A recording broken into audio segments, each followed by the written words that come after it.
स्पीकरवर बोलतोय तुमच्याशी. ठीक आहे, नमस्कार. आता इथं असं आहे, मेळघाटमध्ये तेवढंच एक साधन आहे MREGS. तर इथले मजूर 100 दिवसाच्या वरच काम करत असतात. मग यायचे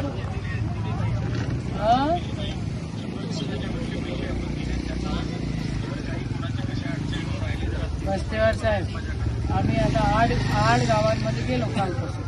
70% त्या लोकांना 8 गावांमध्ये 70% लोकांना पैसे भेटलेले नाही. आणि इथे होळीचा सण त्याचा सर्वात महत्वाचा सण असतो. लोकांच्या डोळ्यात पाणी येऊन राहिलं राजू. आम्हाला जी मागणी केली होती ते पाठवलेत आणि अकाउंटला शिल्लक आहेत पैसे आहेत. मी तहसीलदारला आता बोलतो.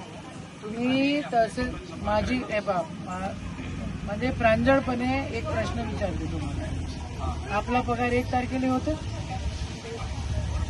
कलेक्टर साहेबाचा पगार 1 तारखेला होतो. डिव्हिजनल कमिशनरचा पगार 1 तारखेला होतो. आमदार खासदारांचे पगार 1 तारखेला 2 तारखेला होऊन जातात. MREGS वाल्यांचे पैसे राजू, तर त्यानं मेहनत करा. 7 मास्टरांचे पैसे नाही. बाया रडून राहिले, माणसं रडून राहिले इथे.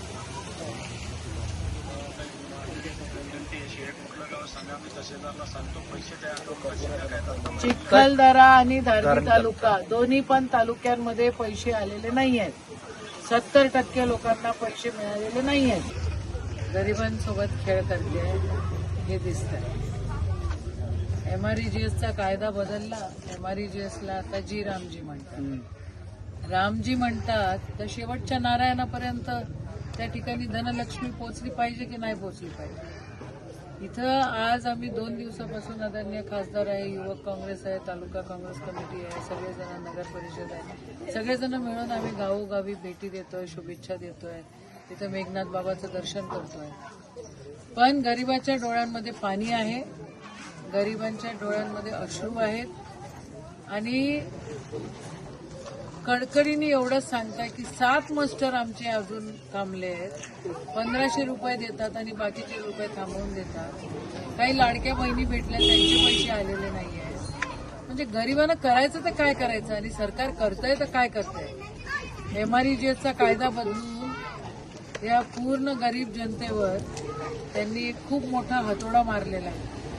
जिथे 300 दिवस काम मिळत होतं तिथे आता 125 दिवस काम मिळणार. आणि तेही एका मास्टरवर.